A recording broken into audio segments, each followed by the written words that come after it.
Saturday edition of the show. Salute to everybody out there. What's going on, Knicks Nation? CP from the KnicksFanTV. My man Jay Ellis from the Nick of Time Show. Special guest with us today. He goes by the name of Front Office I, Spencer Pearlman, also the Stepien. And on today's show, we're going to break down his top 5 NBA draft prospects right now, pre-March Madness tournament. And yeah, we're going to take your phone calls, man. This is a Knicks NBA draft special Saturday live stream featuring Spencer Pearlman. Spencer, how you feeling today, bro? Good. How are you? Doing good, man. Doing good, man. So, let's tell the fans a little bit about yourself, man.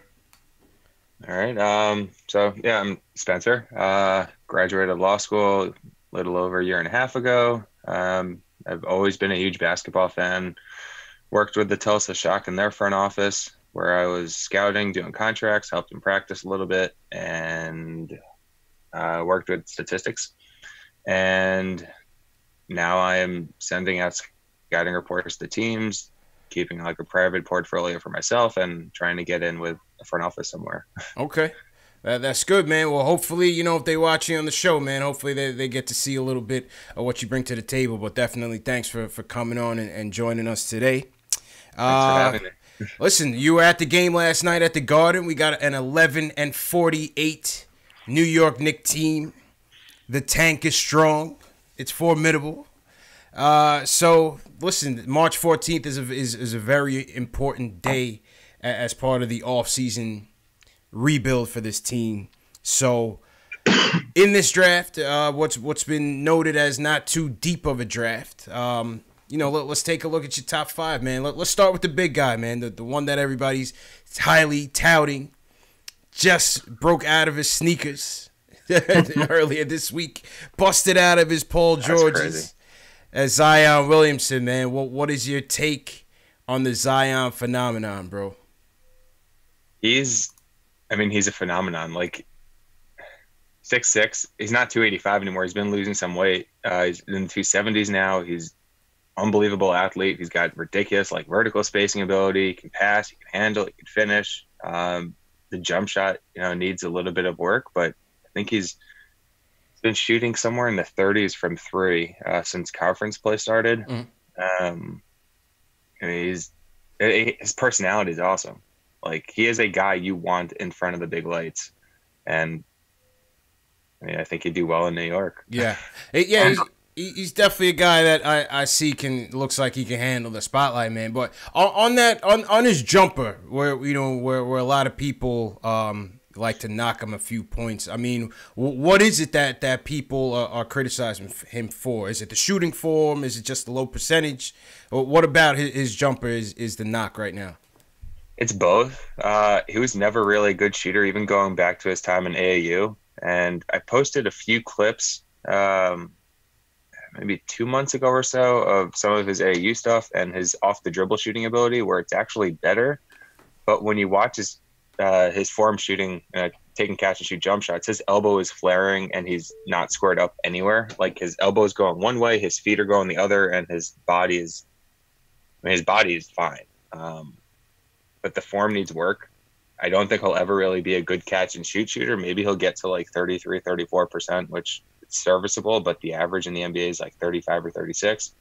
But I do think he's a better off the dribble jump shooter than he's shown, just because of what we've seen in the past and Coach K kind of limiting his role.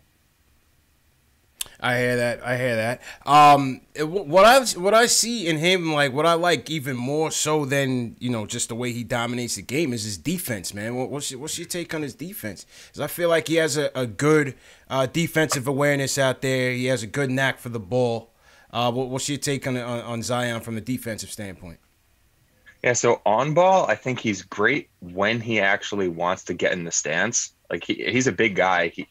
For him to be able to stay with smaller players, his technique has to be pretty on point, even with his ridiculous athleticism. But when he's not locked in, it's easier to take him off the dribble, and you'll see a couple of guys get by him. Then off ball, I think his positioning is actually pretty good. People think that he's just that guy who's going to go for steals and blocks, and he'll take a lot of risks. And more often than not, I think he'll get away with it just because his anticipation's great. And his IQ is great, but then there are other times where he's just not doing well at all. And like he'll get beat backdoor because he's going for a steal just where he shouldn't be. So I think his defense is definitely overlooked. I think that if you really want to make him into like a defensive player of the year candidate in the NBA, which I think he can get there, he has to be drafted and he has to be coached up and basically taught to like, you know, basically pick and choose when you go for the steal, when you go for the block and things like that.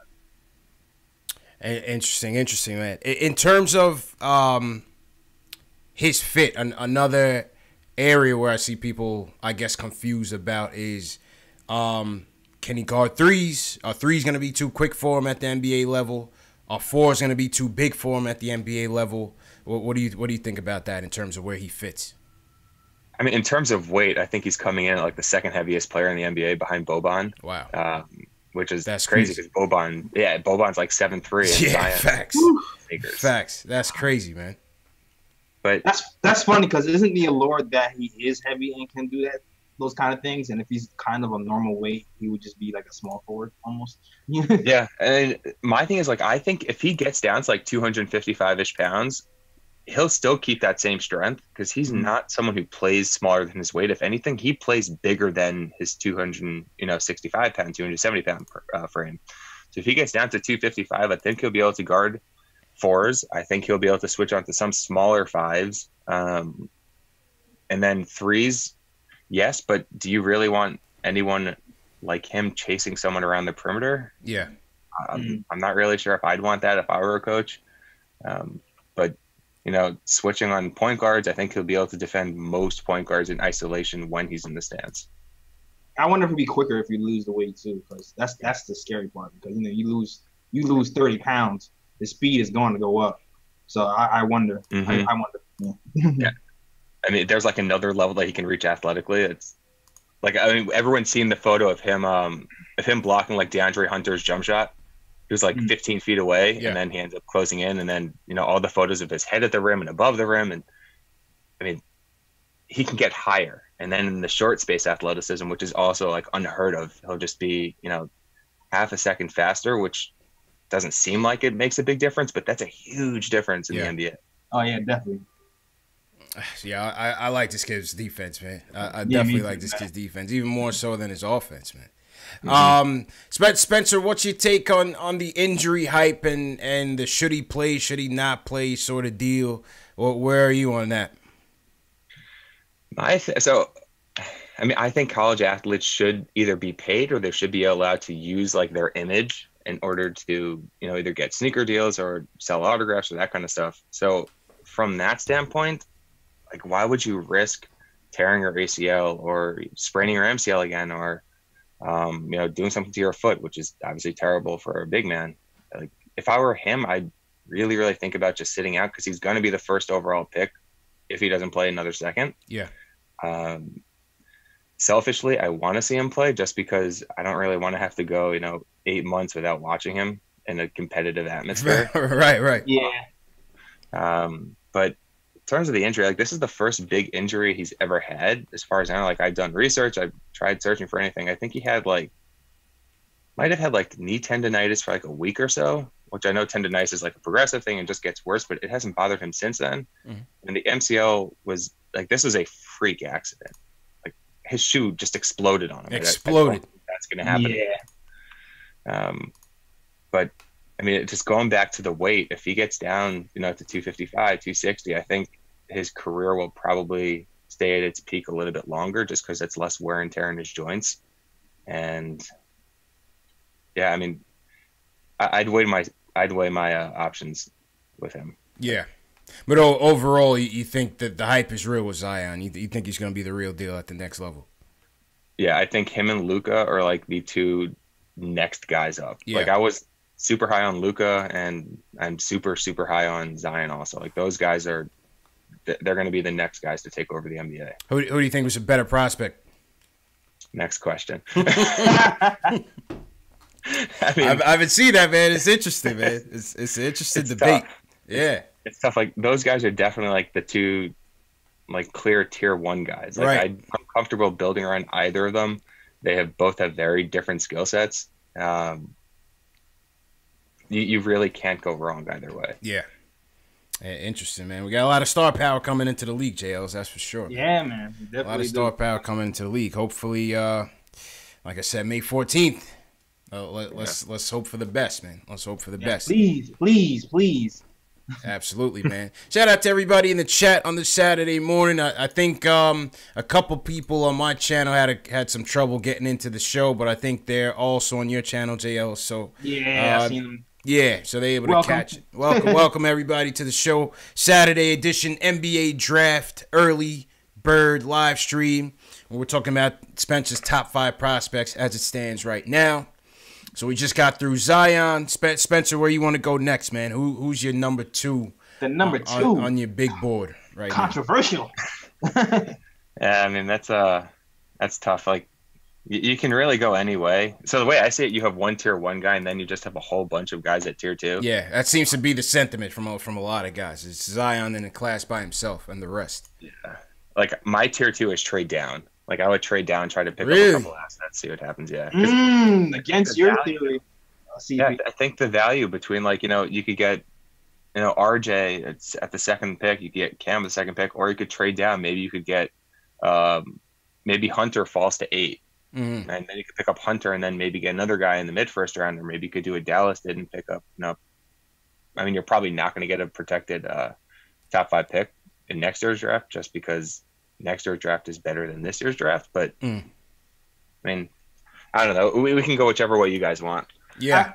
I mean, there's a little knocks on those guys, that's Cam and RJ specifically, because they seem like they're not really high defensive guys and not really a high percentage shooting either. So I don't know, like maybe it could be worth getting somebody who might not be as the upside not be as high, but they might be a sure bet in the NBA as like a role player or just a good player. Yeah. Instead of bust. Yeah.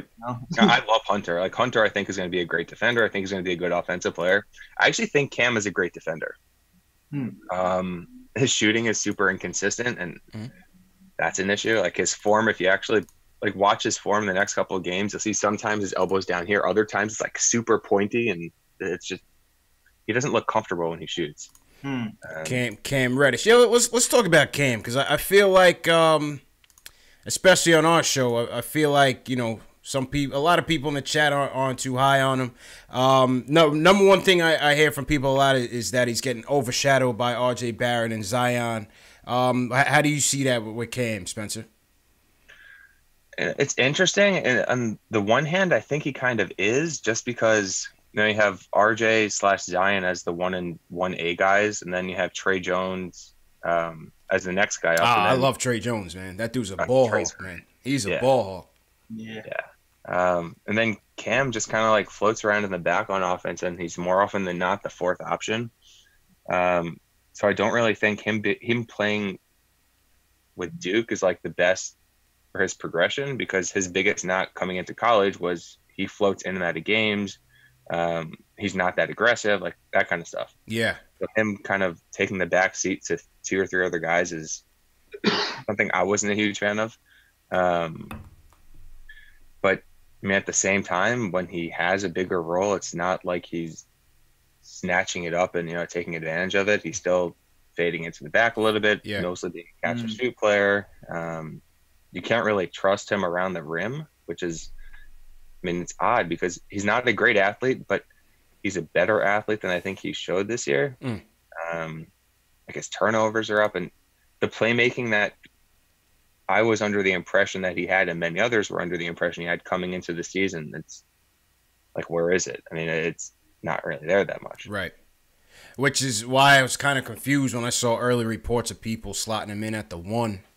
I didn't really see that. But then some of the ways you categorize him it's kind of the Knox comparisons are almost similar, JLs. Yep, exactly what I was thinking. Yeah. I think he's more talented. So I actually said in the podcast I did with Macri, the first podcast I did, I think, and I said that Cam might be the most talented overall in terms of him being able to pass, being able to shoot, being able to defend, but his mindset is not that of Zion or even RJ. Like if Cam had RJ's mindset, that would be a very scary player. Right. But mindset is a scary thing to me, man. This is why I was scared of Knox when he came to the Knicks, man, because I don't know how I feel like mindset might be hard to change. Yeah, I'm 100% with you. Yeah. So that scares me. Even with Knox being here. I mean, Knox is here. God bless him. I hope everything turns out right and that coaches inspire him. It worries me a little bit. Yeah. It's interesting, man, because as you point to his strength, Spencer, in being a good on and off ball defender and his length, obviously that's something that Fizdale likes, and obviously that's something that could give us a lot of flexibility. But the motor issue, the mental issue, could give you reason to pause. Yeah, and then his mid range jump shot is nice. Like last game, I think they ran him off 2 or 3 pin downs and he hit them. It's just when he's trying to put the ball down and attack the rim, he's either turning it over or he's just not finishing. Like he's finishing I think 48 or 49% of the shots at the rim this year, which is bad. He's below 40% maybe from 2 this year. Those are not only red flags, those are like blood red flags. Like that's not good. Yeah. That's interesting, man. Yeah, I saw the Florida State game. I thought that's probably his best one of the season so far. Yeah. He went off. Yeah, he went off. But as you said, even the Carolina game, once Zion went out, a lot of people were looking at Cam and even to a certain extent RJ to kind of step up a little bit. But overall bad game by the Blue Devils there. Yeah, that wasn't fun. Yeah, man. So speaking of RJ, let's go to RJ next, man. What's your take on RJ Barrett? I feel like he's another one that's the opinions on him are quite polarizing, not just with Knicks fans, but just overall college basketball fans and what he can really be, man. Go ahead, people are calling him the second coming of Tim Hardaway Jr. Yeah, I've seen Tim Hardaway. I've seen Kobe. I've seen the spectrum, Spencer. I've seen it, man. I've seen T-Mac. Somebody said T-Mac. I was talking to one of my friends a few days ago, and he actually brought up Dion Waiters, which was a comparison I hadn't heard before. And in terms of strengths and weaknesses, it's interesting to think about. But the way I see it, RJ has the Kobe mindset without the Kobe skill set, which is why his efficiency is low. It's why he's taking on 3 guys at the rim instead of kicking it to the strong side corner where someone's open. But if you want an engine for an inefficient offense, and something should be said for that because not many people have that ability, I do think RJ can do that. I think he'll get his 25 points on 53% true shooting, kind of like what Melo did, and not really provide much else, which is kind of unfortunate because he's skilled. He can pass, he can defend when he wants to. The shot is definitely a giant question mark, but if he's drafted somewhere where he's given the reins day one, that I don't think that's going to turn out very well. But if he goes to, there's really no chance he ends up in San Antonio. But San Antonio is probably the one place I'd love to see him, just because Popovich and his ability to really get every ounce out of every player and play to their strengths. Kind of like how he has DeRozan playing right now. Yeah, exactly. Yeah, and I've heard that comparison also. DeRozan was a better jump shooter coming out of college, and his form was much more translatable. He was able to pull up quickly from the mid range, and he definitely wasn't the passer that RJ is now. RJ is probably, he's far ahead of where DeRozan was as a rookie, and basically DeRozan right now, he's definitely improved as a passer. But if RJ can have that upward trend that DeRozan has, he can be a very, very good passer in the NBA. But does he want to be the very good passer? Yeah, he likes shooting. He likes shooting a lot. Yeah, especially I see him forcing a lot, especially the Carolina game. Just watching the Carolina game a lot. He does make a lot of forced shots, but then there's other times like the NC State game where he flashes some ability, man. So I guess it just depends on what he wants to be on a given game. Yeah, the NC State game, that was the triple-double game, right? Triple-double game, yeah. Yeah, so that game, I made a quick video about that, and like the reads that he were making on offense, if he was making on offense, they weren't super special. But when the double team came high, instead of attacking it, he'd kick it to someone and they get the shot. So he's making the smart pass. Right. So when you watch that game, then you compare that to what he did against UNC, it's night and day. Like he was driving on 3 or 4 defenders with guys standing wide open. And the NC State game, like he has that ability to do that consistently. It's pretty simple. When the double team comes, you kick it. But the fact that he's only really done it once his entire year makes me think that was more of, a flash in the pan versus a consistent thing. I hear that, man. What were you saying, Jails? Oh no, I wasn't saying anything. I was just admiring his analysis. Yeah. Yeah, no, it's interesting, man. It's interesting. I mean, you got like the size. He's listed as 6'6", 6'7". Mm-hmm. As you said, man, can be a willing passer, but having just gotten rid of Tim Hardaway Jr., who's I guess similar style game, so hard for Knicks fans to accept. I see some people saying he's a Chuck. Easy Win says he isn't selfish. Yeah, like I said, man, the opinions are very sporadic with RJ, man. Very sporadic. Yeah, there's people who say they want RJ over Zion, which seems insane to me. Yeah, I've seen absolutely. people say that on Twitter, and I'm like pulling back my fingertips, so I'm not typing anything. Yeah. Like I'm just. You guys can think that. I'm not. No. No. Tell how you really feel. Don't you don't gotta be polite. This is you tell them how it is. I mean, tell them they're crazy. Tell them they're crazy. Yeah, like Zion is to AD what basically RJ is to Michael Kidd-Gilchrist. Like the drop off between 1 and 2 is massive. It's like they average around the same amount of points, and Zion takes far less shots. Yeah, John Wasserman, he had a tweet, and it was like, I think RJ, he made 2 fewer shots or something like that on like an extra 100 and something attempts. I mean, that's crazy. Really? Like, yeah. Yeah, man. Zion's number 1, guys. Zion is number 1. It's not to get too crazy and overthink this. Yeah. I feel like people go the other way because they're tired of the hype train. It's like you just want to pick somebody else because this guy's been in the spotlight for so long. But Zion's number 1. Just get that out the way, and then number 2, 3, 4, we can debate that over. The question is, can we get there, man? Can we? Get there? Well, time will tell, man. Time will tell. Shout out to everybody in the chat once again. This is a Saturday edition of the show. KnicksFanTV, my man JL's from the Nick of Time show. Spencer, the front office eye, also at the Stepien, does some scouting for the NBA. On the rise, up and coming scout.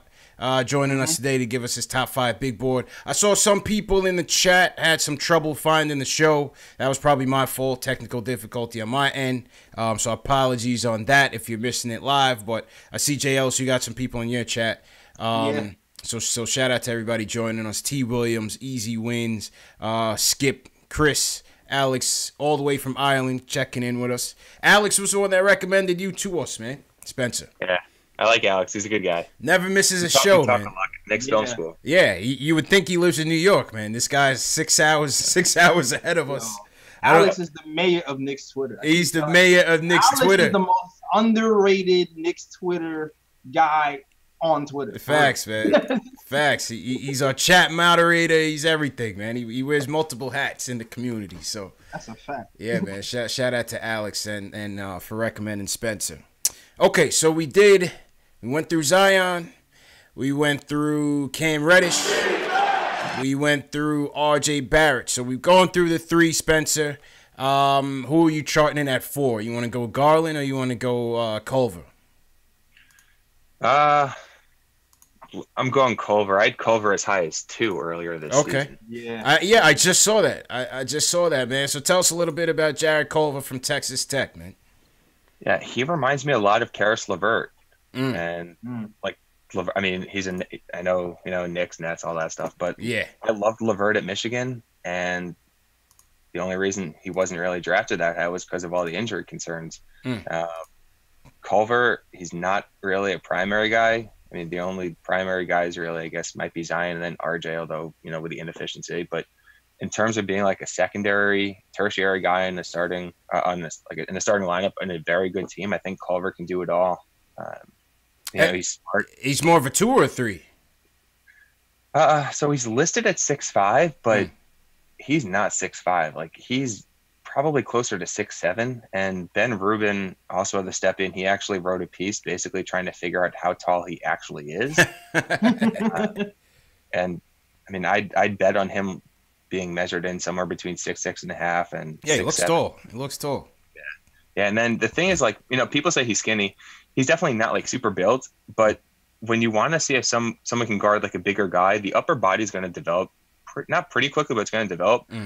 Big legs. Like I think I pointed this out on Twitter before. It's a little bit weird to say, but the guy's quads are pretty big. So Wow. you want to switch him on to like a power forward, like a Thaddeus Young. I think he'd be able to do it. He's not a power forward, but everyone's switching now in the NBA. So having someone who can do that, that's a big strength. Interesting, man.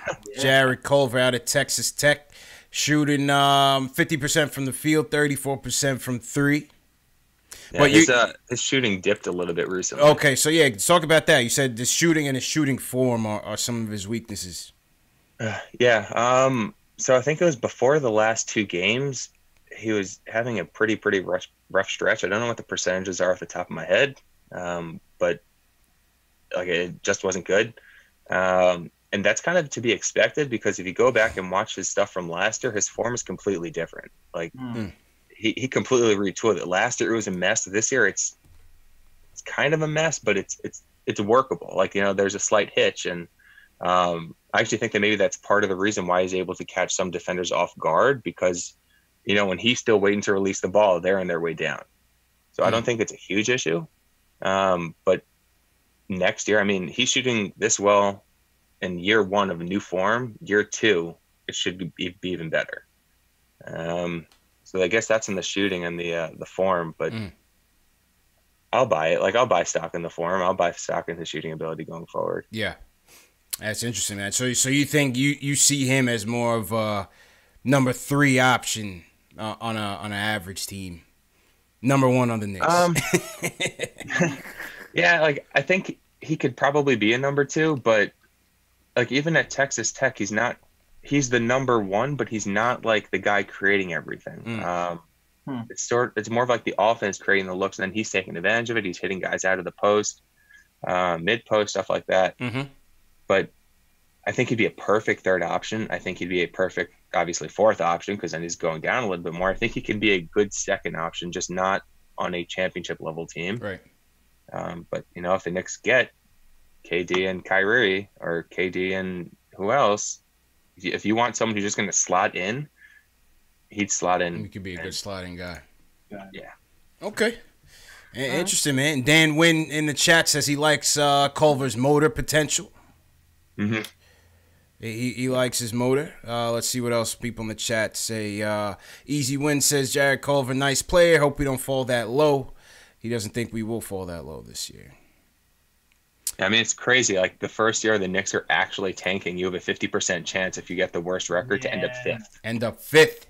Which is why the tank needs to commence and commence strongly. I'd rather just pick 5th than 7th. That's all I'm saying. Yeah. You know what I'm saying? Jake Bartosek in the chat says he's going to be at Texas Tech versus Kansas today at 7. He says he says he goes to Tech. He saw him in the student union building. He's definitely 6'7" at least. There we go. All right, so it's confirmed. Confirmed. Shout out to Jake for the insights there. Shout out to Jake for the insights, man. And when you guys want to call in, we're just going to run through Spencer's 5 first, and then we'll give you guys a chance to call in. I see some people on the line waiting to get in. So shout out to everybody in the chats once again. Give us a thumbs up on the video if you're feeling the stream. If you're a diehard Knicks fan, definitely subscribe to the channels and hit the notification bell so you don't miss shows like these. Okay, so we did Zion, we did Cam, we did RJ Barrett, we did Jared Culver. Let's talk about Darius Garland, Spencer. He's a guy that some people in the chat have also touted, coming off of an injury, torn meniscus.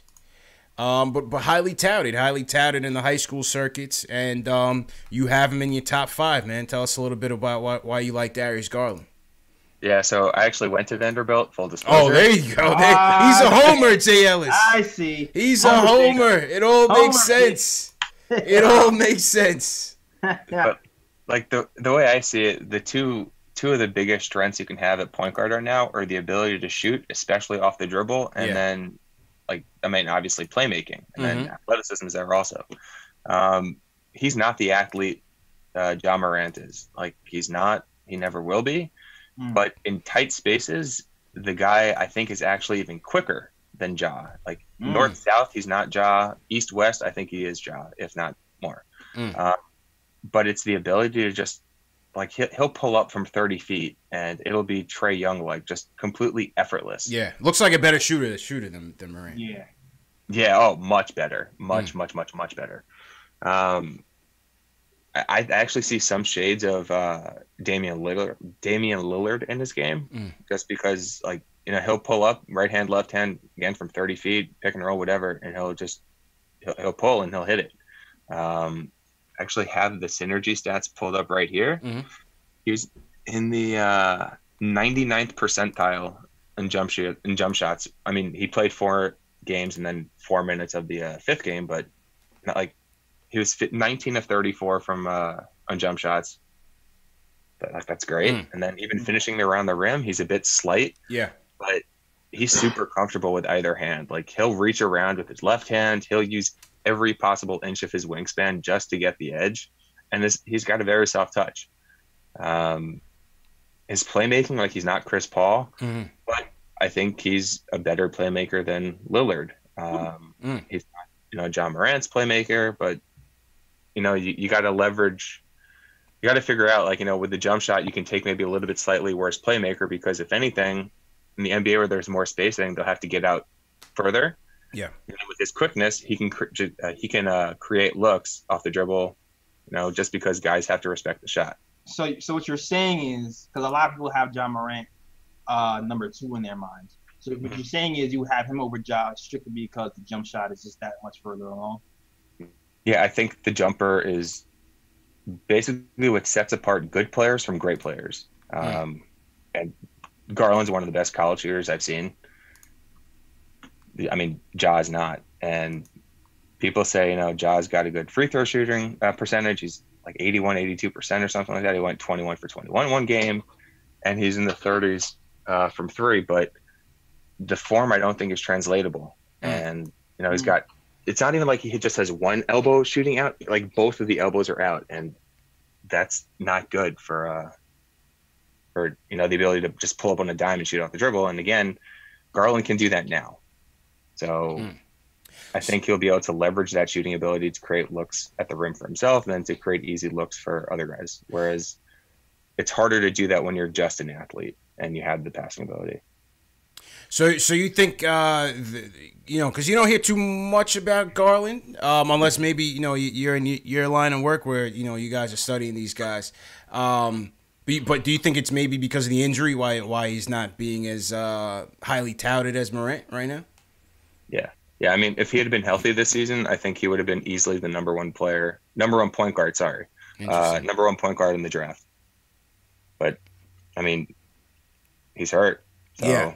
Out of sight, out of mind. And then, when they have the interviews and stuff like that near the combine, the guy's super personable. Like, he's a fun guy. He's apparently a really hard worker, so I think he'll ace the interviews.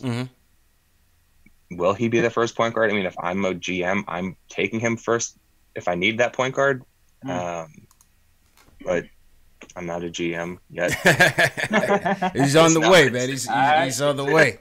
And he throws in his fellow alum in the top 5 jails. Yeah, I forgot. Take it how you want it. Take it how you want it. I forgot Spencer went to Vanderbilt, man. I forgot he went to Vanderbilt. Let's see what the chat has to say about Darius Garland. What do you guys think in the chat about Darius Garland? Leave us a comment or leave us a comment in the chat. Let's see. Sirac says Vanderbilt's court is ugly. What do you think about that, Spencer? Were you happy with the court when you were a student there? I actually played there. I was going to try to walk on my senior year. Okay. Injury, so I didn't. But I was able to play there with a few of my friends, and I like the court. It's different because most times you have the team sitting on the bench in the sideline, right? But they're in the baseline. Oh, okay. Yeah, like when you're watching games, it takes some time to get used to, I guess. Yeah, absolutely. It's definitely not like a high end arena. But yeah. Hey man, that's the one for you, man. It's all good. So wait, you tried to walk on? Wait, you skipping something really important. You tried to walk on? Yeah. Yeah, but I had a really, really bad back injury, basically. Oh man. You said back? Yeah, a week before, damn. I basically couldn't walk. Damn. So, yeah, timing was kind of bad. And the team wasn't that good senior year. Yeah. Like my senior year. Mm-hmm. Oh, so you could have been a man. Oh, okay. So, yeah, I mean, I was just, yeah. I could have been drafted. It could have been you and ISO Luke. You and ISO Luke played the inside-outside game with Luke Cornett, man. That's what I heard. You know? Oh, team's bad. I can shine. How was Luke at school, man? He actually got there. So he started his freshman year the year after I left. Okay. All right. But like I watched all their games basically over the next 3-4 years, and I was talking to one of my friends yesterday, actually at the Knicks game, who also was at Vanderbilt, and he's like, he never saw this coming. Like he thought maybe he'd be in the league for 1 year or 2 years max. Yeah. But like his shooting is so much better. Like he was slow. His shot was pretty inconsistent, and he's not a starting player now, but as a third string center, I'd love him as a second string center. I could work with it. Yeah, I agree with that. I'd say third or second. So you think he's got staying power with the Knicks and within the league? Yeah. I mean, he's long and he can shoot. Yeah. Yep. Block shots, shoots threes. You can stay here. Yeah, man. Yeah, Luke had some good games for us this year, man. I like him. He had some good games against us, man. What else? Let's see what else people are saying in the chat. Dan Wynn says Garland has a smooth shooting motion. He says he looks nice. He's a fan. Yeah. Cedric Calder, he's questioning Garland over Ja. That's all right. I've heard it all. I've heard people say that. I'm okay taking the the road less traveled by that. Yeah, and that's what I told people when I was hyping up the show. I said, your top 5 is not who they think it is, man, because you got Ja Morant outside of your top 5, man. Yeah. Yep. 24 points, 10 dimes, 2 steals for Ja Morant. Yeah. Yeah, this kid looks like a beast, man. I don't know, man. He just looks like he just has it, man. I actually saw a little bit of Lillard in Ja Morant. Really? I definitely did. What's your take when people are you also along the lines when people say he hasn't played anybody, Spencer? I mean, his conference is bad, but he showed out against Auburn and was it Alabama? Yeah, Alabama game over Christmas break. He had a good showing. Auburn as well. Yeah. So I don't think it's. I mean, his schedule is easier, but the 2 big games he's had this year, or 2 of the big games he's had this year, was against great competition, and Auburn's defense is like ridiculously stingy. Mm-hmm. So, yeah. I mean, outside of the shot, what's your take on his playmaking ability, man? Because that's what I like about him as well, man. The assist numbers are nice. Yeah. So his passing it's special. Like it's very, very good, and it's actually funny because in the beginning of the year, I'm like, all right, is it really that good, or is it just because of him being the only guy initiating the offense? So I think I missed maybe like 3 games of his this year. His vision's like it's great. Right. Yeah, he has the ability to like make those left-handed hook passes that Trey can make. Does like right hand, tries to force it maybe a little bit too much, which is probably why his turnovers are a little bit too high. But the passing ability, like I love. If you had his passing ability with Darius Garland's shot, that'd be special. Yeah. Yeah, I like his playmaking, man, and athleticism. I just like that dog in him, even on defense, man. He's jumping through the gym, JLs. I like the dog point guards. Yeah, man. Like I know his off-ball defense isn't all that good. It's like off and on. Yeah, and then even like the point of attack stuff, like getting over the screens and the pick and roll. If he's hit, he's done. Like he's not trying to get back in the play, and he takes so many questionable steal attempts, like 60 feet away from the basket. And that stuff you can be taught out of, but there have been few players I've seen who actually look like they care less than him on defense. Mm-hmm. And, it's interesting because on offense, when he has the ball, you see all the flash, you see his mind's like he wants to do something positive, even if it doesn't always work. But when he's off ball on offense, he's just kind of, lollygagging around. He's not really moving much. Jaws, he's interesting. Like even next year's point guard crop, I'd take pretty much all of them over him. Who's number one next year? Is that Cole Anthony or is he someone else? For point? Yeah. I mean, Cole's definitely up there. There's another guy, Theo Maledon. Okay. He's for ASVEL or ASVL. Mm-hmm. There's another one, Killian Hayes. So Maledon's like a 6'5". He's a great defender. He's a great pick and roll player. He's got awesome finishing ability, and he just turned 18. Killian Hayes is more of like that smooth, play it, slow down pace, but he can pick you apart. Passing, he can shoot a little bit, but that still needs a little bit of work. And then obviously Cole Anthony, everyone from New York knows. Yeah, of course. And everyone in the country knows who Cole Anthony is. Right. And then Anthony Edwards, who reclassified, and now he's playing at Georgia next year. He's not a point guard, but he's like a primary option on offense. He's that lead guard. I like Edwards a lot too. Okay. Back to Morant. Another thing I see people, knock him on is his size. What do you think about that in terms of his frame and height? Yeah, I don't think it's that good. Like, I don't think he's ever going to be that. Like, he's not going to be Russell Westbrook. He's not going to be Chris Paul. Like, Chris Paul is a little chunkier more than he is, like, muscly, I guess. Mm-hmm. But I mean, he's 175 now, I think. 175, yeah, 6'3", 175. Yeah, so I mean, I can see him getting to like 185. I wouldn't really want to go much above that. I don't really think there's a need to, because even if he gets like 200 pounds, it's going to reduce some of his athleticism probably, and he's not going to be a switch guy anyway. So I think it'd be kind of pointless to get like that big. But yeah, going back, his frame's not great. It's not the worst thing in the world, but I don't think it's that good. Okay. All right. What about Bull? Okay, Bull. I know that's your guy. Oh boy. Yeah, no. Listen, these guys in the chat, I just think guys like that, man, he's already down with a bad injury, man. With a bad, what is it, a foot injury, a knee injury?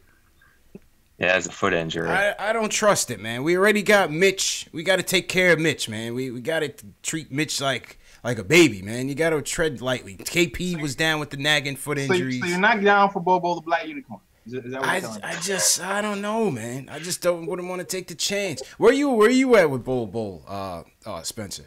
I'd probably have him outside of like my top 8 or 9, but after that, I mean, after what, the injury?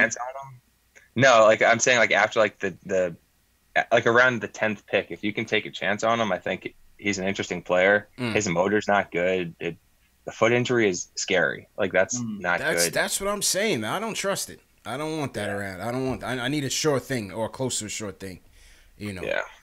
I mean, if he hits, he's really going to hit. I was talking with another one of my friends. I'm like, Bull is either going to be a huge stud, like he will be a unicorn, or he's going to fade out of the league, and like there is no real in between. There's just too. It's interesting, man. Interesting. Michael Parker sends us a super chat. Salute to Michael Parker. He says KD had a foot injury too. People forget. No, I definitely didn't forget because that was a bad injury too. That fifth. I think he needed a skin graft on that foot, man. So that's another thing. And with that, he's taking his injury and his championships to New York, JLs. Hey, after he wins his third one, he can come here and get the bag and yeah, come to New York, bring a friend. Come to New York and bring a friend, man. I see people in the chat have questions for Spencer. Dave, if you want, send them the link to the Google form, and we'll get to those Q&As after we get to the phone calls as well. I don't want to miss anything in the chat, but I saw some people had questions for Spencer as well. So Dave, if you could send them the link, we'll pull that up for the end of the show. Real quick before we close out on the point guard, Spencer. So you were at the game last night and you were talking about DSJ. In terms of the draft strategy, I'm always with the best player available sort of deal. Mm-hmm. If we get to a 3 or 4 slot come May 14th and you have Morant and Garland there, not knowing what the free agency holds and still having Dennis Smith Jr. there, you think they should pull it regardless? In most drafts, I'm a fan of just pick the best player, just because you can usually tell who it is.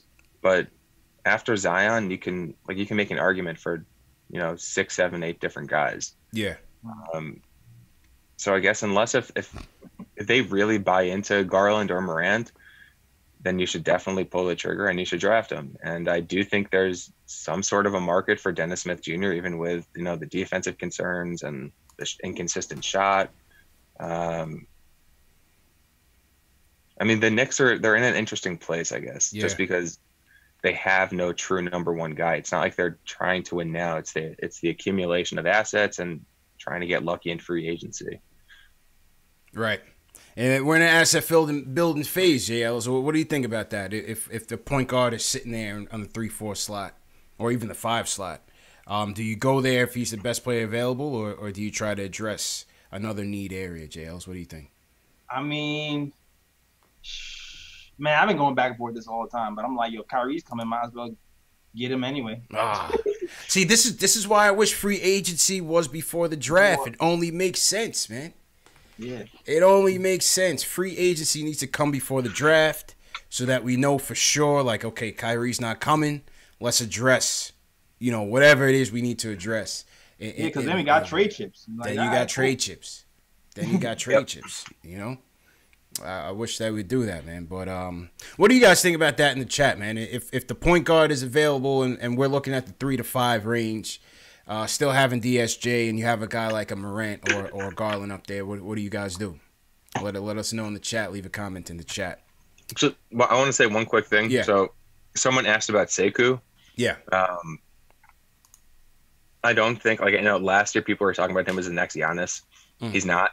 Mike Schmitz actually put out a piece earlier this week, and he said he's more of like an Alfred Camino guy, which I've been saying since last year. I spoke with Mike Schmitz on the phone a couple months ago and actually said that that's what I'm thinking. He's like, yeah, I think the people are kind of like blowing it out of proportion a little bit. So I don't think Sekou is really someone you take at like 1, 2, 3, 4, 5. And I like Aminu. Like he's a good 5th starter, but I don't really think you should try to pick a 5th starter if the ceiling, the realistic ceiling isn't that high. I agree with that, and we're gonna get to your next tier players. Let's go to the phones. Will from LI wants to talk about how Zion should keep playing despite the injury. Will, what's going on, bro? Hey, what's going on? CP, JL, Spencer, how you doing? Good, man. How you feeling, bro? I'm doing all right. Listen, man, I was watching the Duke versus Carolina game, and I saw what happened to Zion, and obviously we're going for the number 1 pick, and we don't know what's going to happen. But ultimately, going back to what I said before about professionalism and how the NBA is nowadays, I'm just like, listen, the kid signed the contract. He's with Duke, until he's officially going for the draft, he is, in a sense, he belongs to Duke, so he should play. And it also shows that he has a love for the game. And if he does keep playing, I think that shows a characteristic about him that he doesn't care about the money. Well, he cares about the money, but that's not all he cares about. Right. But he has a love for basketball, and that even makes him even higher on my list. So I just say, when it comes to Zion, even though it is a risk overall, I want a guy that loves the game for the game rather than, thinking about his pocket. Because that's what all these NBA guys nowadays are thinking about. I ain't liking that. I'm all for player empowerment, but the way they are nowadays is out of control. So I just want to get your opinion on that. Absolutely. I just want to get your opinion on that. All right. Appreciate the call, Will. I mean, where are you at on this, JLs? If he should play, should he not play? What do you think about it? Oh man, I like playing basketball. I haven't played in a minute, and I'm like itching. So I can imagine if you have something to play for, like a championship or something like that. For a player, that would have to kill me personally, and a guy who wants to win something and be meaningful. Like, if you're a competitor, you're gonna want to play. Yeah. Like that's just is what it is. I wish these guys actually got paid something though, because it's not really fair. There has to be some sort of system to get these guys paid, man. There got to be some sort of system to get these guys paid. Luckily enough for Zion, I believe he has a $8 million insurance policy if he drops out of the lottery, Spencer. Yeah, I think it's if he's picked. It's either 14 or 16. Yeah, or 15. Oof. Yeah, but still, if he drops out of the lottery, that's still less money he's making per year. Right. The qualifying offer and all that stuff is going to be lower. Yeah. Yeah. Yeah, it's an interesting debate, man. OG Trill in the chat said he should do what Mitch did. Oh, just pull out. money. Mitch. He told Texas Western. Maybe Texas Western didn't cut a big enough check. Buddy Mitch is like, listen, man, I'll be home. I'll be home, but good luck to you guys, man. You know what I mean? But yeah, like Spencer said, selfishly, I'd love to see him in the tournament. I'd like to see him run the table in the tournament. Obviously, it will make the tournament much better. But listen, the guy got to do what's best for him and his family, man. I'm not completely mad. Yeah, I'll be a little upset because of my own selfish reasons. I want to see some ball. Right. I have a feeling he's gonna play. Yeah. It just seems like he has that type of vibe to me, man. I think he's gonna finish it out. I think he'll finish the deal. Can we get him some new sneakers though? Can we do that? Oh man. Should play in LeBrons. That's what they were saying, because they're built for someone his size. Yeah, I think Swin Cash or somebody was saying that. Yeah. Give him some LeBrons. Swin Cash did say that. Yep. Give him some LeBrons. It only makes sense. My guy is a legit monster. This guy is busting through shoes. That's what Alex said. He's squeezing basketballs. Yeah, the fact that they're deflating live on camera. It's he's not human. This isn't an alien. We need to give him some alien wear. Crazy, man. And are these the same shoes that Paul George is wearing in an MVP type season? Yeah. I don't know. But Paul George is tearing up the league right now, man. Paul George is back. The game winner last night. Game winner last night against who they play? Utah? Yeah. Just like a teardrop over Rudy Gobert. Paul George is hell of a tear. Beast, man. Beast, man. Yeah. Good for them. Good for them. I hope they give Golden State a run for their money at least. Oh, yeah, I'll be hyped if the Thunder won something. Yeah, at least make it challenging. Out of nowhere. Yeah, make it challenging, man. Get KD pissed off or he hates Draymond. Let's see another huddle, a fight in the huddle, and Draymond's hogging the ball. Yeah, you know what? If that happens, then I can see him staying with Golden State. Never mind, I don't want that. I don't know, man. I don't know what's going to be the extra motivation to get him here and clean up this mess. But we'll see what happens, man. We'll see what happens. I appreciate the call, Will. Let's go to Jersey. Jamal from Jersey wants to talk about the RJ Zion debate. Jamal, what's going on, bro? What's up, fellas? How y'all doing? Good. How you doing, bro? All right. Real quick, going off what the last caller said, everybody who don't want Zion to sit out is a millionaire already. Krzyzewski, the university, pretty much everybody except him. Mm-hmm. So I really don't agree with that premise. I think he should do what's best for him. People don't know his family situation. He can have people in his family with ailments. You just don't know. You can't really judge it based off what we want. Yeah. Everybody that don't want him to play is millionaires already. Simple as that. As far as the debate, I think it is a debate with him and RJ Barrett. My only concern with Zion is injury history. He's 18 years old. He weighs 285. The shoe incident is an example of the force and stuff he exerts and puts on his joints. He's going to go from doing that 30-something games to 82 games.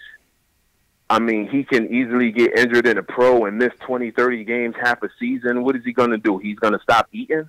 I mean, if he's at 285 at 18, what will he weigh at 25? And like he's going to keep growing, man. Right. His style of play is physical, force. He has a motor. I mean, the kid is an animal, but injury concern for him and that type of player is a real issue, especially like around second contract time. That's my concern with Zion, is not what he does on the floor. His jump shot is extremely slow, so it's questions on if he's going to be able to get that off in a pro. He does a wind-up. So I think for his first few years, it's going to be pure athleticism. And I think it's a legit concern with, can he hold up in his joints and stuff. The kid is, we haven't seen nothing like him. Yeah. Okay. That's fair. Spencer, what do you think about that, man? Yeah, I agree that, I mean, the weight and his style, there's some reason for concern, but he doesn't have an injury history. Like the MCL, the sprain. I think he was more so saying injury risk. I think he meant to say injury risk. Yeah. I mean, every player has an injury risk, and yes, there's going to be maybe a bigger chance with him just because he's a more athletic guy. But I mean, he's not going to play at 285. Like most guys, in fact, pretty well on the bet that every player who goes from college to the NBA, they get in better shape. You know, they have nutritionists, they have like certified trainers who make it their living with Zion, who's going to make basketball as a full-time living, to just perfect everything about him. Yeah. So, I mean, go ahead, Jay. All saying that Knicks, that Fizz comes from that Heat background, they're going to have everybody in shape and have them have like a fitness check. They had a fitness test before they even played this season. Yeah. So I would have to imagine if that ever happened with the Knicks, they're going to put him through the ring and make sure he's at his lowest weight possible. So. Yeah, like I actually think his playing weight's going to be like around 260. And LeBron's 6'8", 260. They're different type of athletes. I think actually in some respects, Zion's closer to a Derrick Rose type of athlete. So there's higher risk for an ACL injury or something like that. But like he is built like a rock. Yeah. Solid, man. Yeah, I mean, I wouldn't be too worried about that. Yeah. That's just my opinion, though. Yeah, I agree. I mean, I think you would have to think, man, with all we got and with all we know and have in terms of modern medicine and science and analytics, you know, they're going to have this guy, you know, well in tuned within a good playing weight that, you know, maximizes his strengths and you know, tries to diminish the risk of injury. I don't think, you know, you'll see a balloon up like guys like Rodney Rogers, where they compare him to, have ballooned up to Tractor Trailer and all those guys. You know, hopefully he doesn't turn into one of those guys. Tractor Trailer, man. R.I.P. to both of them, man. R.I.P. Tractor Trailer died and Rodney Rogers died. Yeah, man.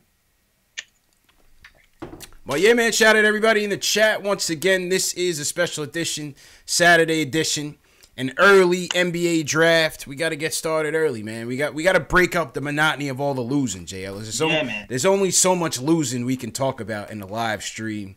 We got to get to the draft and to the off season. So we got Spencer in here talking about some of his top 5 big board and answering you guys' questions as well. Once again, for those of you in the chat who have questions, you can either call us up or you can fill in the Google form. Dave and Alex should have already sent the link out. We'll get to those at the end of the show. Let's go to Manhattan. Omar from Manhattan wants to talk about the Duke plays in the draft. Omar, how you feeling, bro? What's up, guys? How you doing? Good. How you doing, man? Good. Well, you know, first off, just kind of piggybacking off of, you know, that injury concern that Jamal from Jersey was talking about. Honestly, if we're nitpicking a kid, you know, because he works too hard or plays too hard, that he might be an injury concern, I mean, when are we going to satisfy anybody? You know, Cam Reddish has a low motor. Knox has a low motor. And what, Zion has too high of a motor? what do you want then? Like, if anything, you know, that just comes with maturity. Like, you'll have to understand where to pick his spots a little better. But I would not make that a concern that the guy plays too hard or, you know, is just an absolute physical animal out there. You know, that's how, like, people did that with Luka last year the other way. Like, you know, he's not athletic enough. Now Zion's too athletic. Like, we're just almost nitpicking at this point. Yeah. You know, I told you guys on a previous show that I saw them in person in Cameron Indoor when they played Princeton, and I was lucky enough to like sit right on the floor and watch them. And I'm about 6'7" myself. Zion is basically 6'7", so that's good to know. And Cam Reddish is super tall. He's a legit 6'9". Interesting. So like from that standpoint, like just like with the measurements, but you know, with Zion, like what he's such a safe pick to me over the other two is that he actually has like elite NBA skills and quality that the other two just don't. You know, I think when you have like a top draft pick, and Spencer, you could speak to that. When you evaluate these guys and these front office people who are putting their jobs on the line with these draft picks, I think they want to see like an elite NBA skill that they can bank on. And with Zion, it's his finishing, his rebounding, his defense. And RJ, it's almost like he's the jack of all trades, like a little bigger version of Evan Turner. It like kind of scares me in that sense because he doesn't do anything great. He just does a lot of things well. I don't know what you guys think because when I see Zion defensively, it's like Draymond Green on steroids. Yeah, that's what I said. I said his defense is more to me than his athleticism. Yeah. That to me, I'm like, at the very least, he's going to score 15 points by accident, right? Just from getting to the line and easy dunks. Yeah, so offensive rebounds. That defense, I'm like, you see Draymond now, who's the same height as him, but doesn't he? Zion has 50 pounds on him and a foot on his vertical and is way more athletic. I'm like, that makes me feel safe. Like, all right, this guy's going to be a quality defensive player at the minimum. And the other two, I just don't see anything great. Morant over in Murray State, I actually see like, you know what? He's a great passer. He could pass his left hand, right hand, you know, pass from different angles.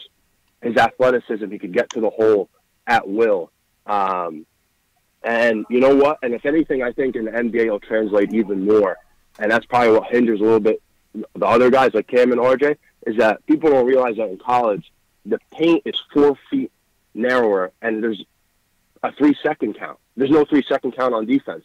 So you can pack the paint. The spacing is so much tighter than it is in the NBA, where the NBA has a 4-foot wider key and a defensive 3-second count.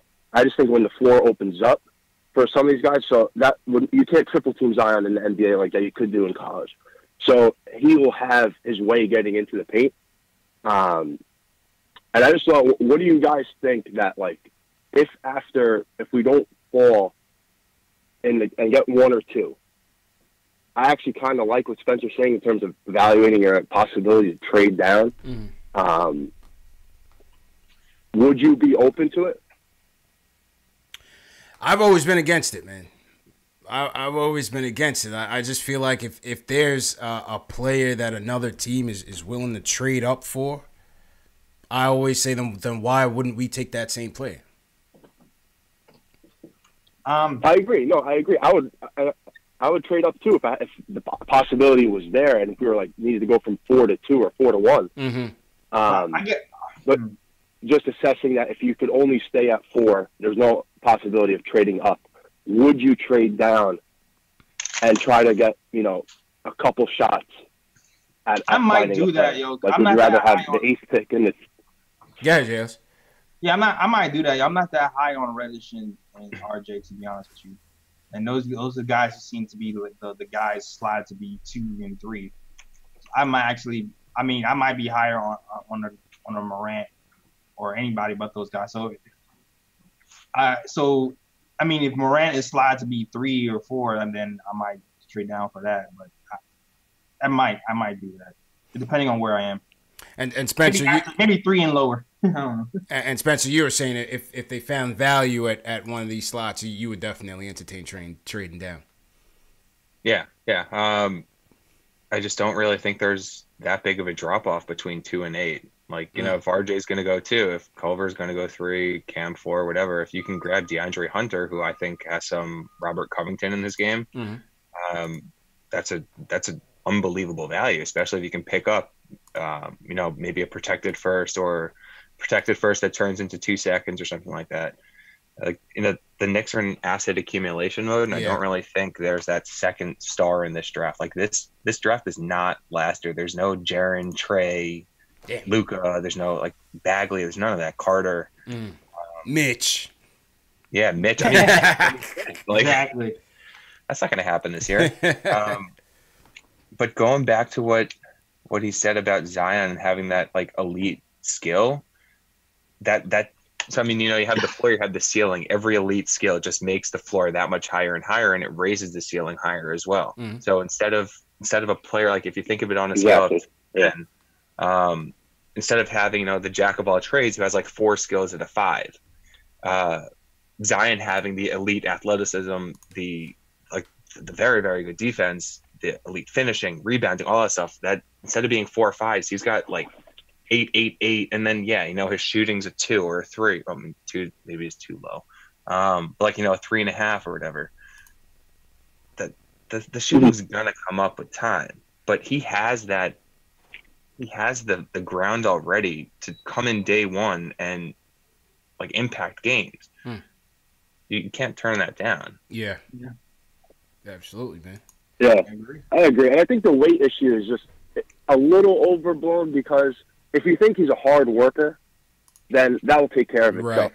You know, rest in peace to like the Rodney Rogers and Tractor Taylor, but they were kind of lazy throughout their careers. That was always the knock on them, that they didn't take their career seriously. If you think Zion's that type of kid that's going to take his career seriously, weight won't be an issue.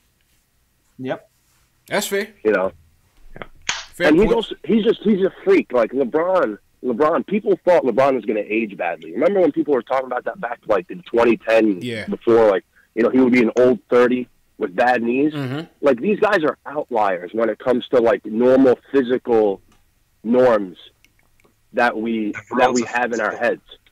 The laws of physics don't and apply. it's just like you have to throw that out the window. Like, they're outliers. The Greek Freak's going to be an outlier. It feels like it. Yeah. It's almost like Kareem, that like he could, you know, they're aliens. Facts.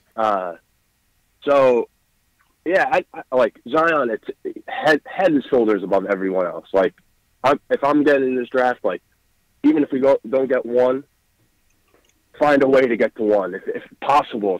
Try to trade up, and I would trade up a lot to get him. You know, and I would actually trade up all that stuff that we were saying about trading for Anthony Davis.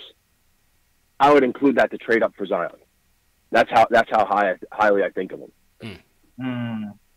Interesting. Okay, appreciate. Like, the I call, would trade. I would go like 4th pick in Knox, and, you know, one of the Dallas firsts for Zion. Oh yeah, I would do that. Oh yeah, I would do that. I don't know if they would do that. Yeah, I don't know. I don't know if the number 1 Phoenix or the Bulls would do that, but I would do that. I would definitely do that, man. Yeah, I mean, like, just at a minimum, I would put in a lot in that deal. Yeah, like, just to do it. Okay. I appreciate the call, man. Good call, bro, as usual. All right, thanks, man. guys. Yeah, man. And Omar's always a good call, man. Appreciate the call, bro. Yeah. May 14th can't come soon enough, guys. Oh yeah, man. Absolutely, can't come soon enough, man. 14% chance, 50% chance at the 5th pick if we finish first. I saw somebody ask about Clark. Yeah, Brandon Clark, Spencer. Brandon Clark. Okay, yeah, Spencer's got, you got about 10 minutes? Yeah, about 10, 15 All right, minutes. cool. All right, so we got no more calls in the queue. Dave, I'll shut down the phone. Shout out to everybody for calling in. Hit that thumbs up button for you boys. This is special edition Saturday show, NBA Draft Edition. Talk about some of your other tier guys, Spencer, Brandon Clark being one of them. Yeah, so Clark I love. If Clark were like 20 years old, if he were 21, he'd be the number 2 player in the draft. Like, he does everything. He's unbelievable defender. He's a great passer. He played point guard in high school. Sam Vecini of The Athletic, I think it was him, had a good piece on him and talked a little bit about that. The jump shot needs work, but there's no reason to think that like there's nothing broken with his form. Okay. So I think it's going to come in time. But similar to how Jaren was just kind of a step ahead last year on defense, Clark, I think, is that same type of just purely like instinctive. Like he sees what's going to happen, he does it. But it's like the passing ability also, and he's a good finisher. He's active on the glass. There's very little reason to have him, like, in terms of pure skill, he's one of the most skilled players in the draft. It's just he's going to be, I think, 23 his rookie year, 22 turning. An old rookie. On the older side. I see that. Okay. How about Hunter out of UVA? DeAndre Hunter. Another guy who I like. The guy's awesome. He's very, very, very smart on defense also, same thing, but he takes no risks. So if you look at his steals and blocks, they're, for someone 6'8", 235, they're on the lower end. But he's the type of player, like, he doesn't gamble. He'd rather take his chances just defending anyone one-on-one because he believes in his defensive ability. And watching him play for Virginia, he has that ability. So it's not like there's any projection involved. Like, he'll guard anyone from Luke May. That was probably his best post defense I've seen this season from him. He guarded Kobe White, Cam Johnson, Luke May, and Kenny Williams. I think it's a shooting guard. He guarded like literally every position on the court that game, and he does it all very, very well. But he doesn't take risks. So I've seen people get a little bit down on him that he's not really using his length, and he doesn't get in the passing lanes that much. But like he's another plug and play guy. He will defend the best perimeter option, and he'll do very well at it. Okay. And I just saw somebody said he dropped 26 today on Louisville. Seems like guys were impressed. So we'll take a look at some of the highlights later on. But yeah, that's DeAndre Hunter out of UVA. So to recap, Spencer gave us his top 5 as it stands right now, pre-March Madness, NBA draft prospects. We had Zion number 1. Cam was number 2. Or no, who was your number 2? It was 2's Garland, Culver. It's like all of them. Yeah. Oh, well, because you lumped them into like a second tier, basically. So it's basically Zion and the rest. And the rest being R.J. Barrett, Darius Garland, Jarrett Culver, Cam Reddish. And outside looking in is Ja Morant. Is Ja Morant. Let's take a couple quick flash questions. Somebody in the chat asked, Ernesto asked, what about centers? Do you see any centers being taken in the top 6? I guess Brandon Clark could kind of be a center. He's more of a small ball center, but like not really. Okay. No. Yeah. Like, I don't think it's a particularly high ceiling. And Jackson Hayes maybe. Okay. Out of Texas, 6'11", like he's long. He's another, like, he's a pretty quick learner. Very limited offensive game. He's not a great passer, but he shows some flashes. But his movement patterns, like, the guy is like, he is an athlete. He is very, very light in his feet. I can see him going top 6. I have him somewhere in my like second tier now, or like the very top of the third, on the border between the second and third. But he's really the only one who I'd take if I needed the center. Okay. Another guy I'd asked you about in the chat is asking about Rui Hachimura out of Gonzaga. You were putting Brandon Clark over him. You said you weren't so high as people are on him. What's your takes on Rui? Yeah. With him, it's just more of like the idea, what is he providing besides scoring? He's not a good passer. He's not a good defender. And I mean, people say that, it could be just a learning curve. Didn't really speak English, I don't think, before he got to Gonzaga. It's like, he reminds me a little bit of Jabari without the explosiveness. And I'm not a Jabari guy. So, I mean, he's going to go lottery. I'd bet Rui goes lottery. I just don't think it's going to pay off in the end, because like one-dimensional players who offer literally nothing or very, very little elsewhere. They don't really have a place anymore in the NBA. Yeah. No, it's understandable. Romeo Langford, what do you think about him?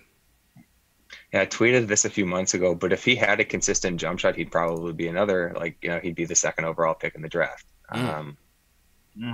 He finishes really, really well, like 99th percentile, or I think he was at 100th percentile earlier in the season. He can pass, even though Indiana's not using him as a playmaker. He's good in the pick and roll. But the jump shot is a major question mark. And he is it's not like the elbow is bad. It's his wrist. Like, he really cocks back his wrist. So that I've never seen that before. I like Romeo, though. I wish he had a better jump shot, and then I wish he paid attention more to his man off ball, because schematically he's good. He'll rotate pretty well. Just the jump shot. All right. Last one. Who's your sleeper in this draft, and how do we get him? That question is from Keith Sinclair in the draft. Who's your sleeper, and how do you get him? I mean, Alex says Boris Simonic. I love him. He's the guy. Is that the Porzingis? Is that the bootleg Porzingis you were telling me about? Yeah. He's the guy who I wrote my piece on for the Stepien. I wrote the big board, and then I wrote the piece on Simonic. But he's very skilled. He's 7 feet tall. He's a hyper athlete. He's a fluid athlete. Much more athletic than KP is, both laterally and vertically. Just, it's the same thing with him. His mentality is more along the lines of I'm going to hang out on the perimeter. He's not really demanding the ball. He's not a post-up guy, which I understand. His role with Red Star is strictly as a floor spacer. So I think there's definitely some room to unlock more of his game, because I think he has a little bit of a handle. But, I mean, you can never have enough guys who can space the floor, who can defend the rim a little bit. He can switch. And he's young. I mean, he's probably going to go, if he enters the draft, somewhere in the mid to late second, because I think he's still under contracts for one more year with Red Star. But I like Simonic. All right, definitely obtainable, and we'll pull up some highlights throughout the year on him as well. JL's last one, Spencer. What'd you say? Do you trade, or do we have a second? We have a late second, right? I don't know if we have a. Houston's. Do we have a second round pick? That's a good question. We'll look into that one. Good question. How about Shamori Pons for the locals out here, Spencer? Let's close with Shamori Pons. What's your take on him? Yeah, he's another guy. I had him in around that Trey Jones, Kobe White, Jordan Poole tier. He's a hell of a shooter, a hell of a scorer. The shot I still think is a little bit streakier. I'd want it to be, and he's another guy who you could just. It's like a Lou Williams. If you want someone to just go in and run the entire offense through and just put up points, he'll do that. Have some shot selection concerns, but. Watching St. John's with him on the court and then without him on the court, you completely understand why he does what he does. His role is to be the engine. The guy, yeah. Not, St. John's kind of screwed. Yeah. But I like Pons. He's fun. I mean, he got pretty crapped on by Duke when they played, but yeah, expected. Pons is a good player. And Trey Jones is a good player, man. Trey Jones is a good player, man. All right, this was a great session, man, and I think if you're able to come back, Spencer, I think at maybe a post lottery show where we actually know where we're at, where it all stands, I think that will be in order. So you could give us your definitive lists in the first and second round if we have that second round pick, man. But I definitely appreciate you joining us, educating the fans on some of the guys we need to look out for. Obviously, as we near the tournament, these guys will be more and more prevalent on the national stage as well, man. So customary on the show, Spencer, to close out, I'm going to throw the camera on you. Just tell the people where they can find you at and on Twitter, and promote your website, everything, man. Yeah, so I'm at Front Office I, just spell that out, it's one word, and I'm writing for the Stepien, and they're at just thestepien.com, and I'm putting out a whole bunch of videos. Like maybe usually I tend to slow down a little bit over the weekend because that's my I just kind of binge watch games. But during the week, I'm putting out 1, 2, 3, 4 videos a day on a couple of guys who I like. Yeah, I mean, give me a follow on Twitter. I'm active. Sounds good, man. Thanks again, Spencer. All right, JL, it's up to you, man. Yeah, you already know the drill. In my description, you see all the links. You can follow me on Twitter, Instagram, and Facebook. Twitter, The KOT Show. Instagram, The Nick of Time Show. Also on Facebook. Also, check out the podcast with me and the crew. I know we took a break, coming back on Tuesday. So check the link in the description for that. It's on SoundCloud, iTunes, Spotify, YouTube, all that stuff. And yeah, also the merch. I got merch coming. The Fizdale. I mean, I know some of the merch got wiped out because everybody got traded, but the Fizdale, the Fizz hoodie is still popping. You know what I'm saying? People still love the Fizz stuff. So you can do that. You can do the Knox. Actually got the Knox on today. There you go. Show them the drip. All right. Yeah, show them the drip. Yeah, link in the description for my merch as well. And that is it. Back to you, CP. Appreciate it, Jay Ellis, and appreciate you, Spencer. And yo, man, thanks to everybody for tuning in. This was a special Saturday edition. It's time to talk draft. You just heard Spencer break down his strengths and weaknesses for some of these guys, some of these top prospects, man. So once again, we thank Spencer for providing us with that education. If you guys enjoyed this show, give us a thumbs up. That's the best way to promote this show. Subscribe to the channel. Give us a thumbs up. Share this show with your fellow Knicks fan. Let them know it's draft time, and we got to dig into it. This show is available in audio format. Spotify, iTunes, Google Play, Alexa, Stitcher. So for those of you that need to listen to it in audio format, you have that option available as well. Replay of this show will start at about 5 p.m. Eastern time and replay throughout the night. And yeah, man, that's it, man. Great show, fellas, once again. Sunday night we'll be back. Knicks versus Spurs. Keith Sinclair, appreciate it. Tyon Reed, Ace Bezel, Natty Solo. JL, who you got in your chat?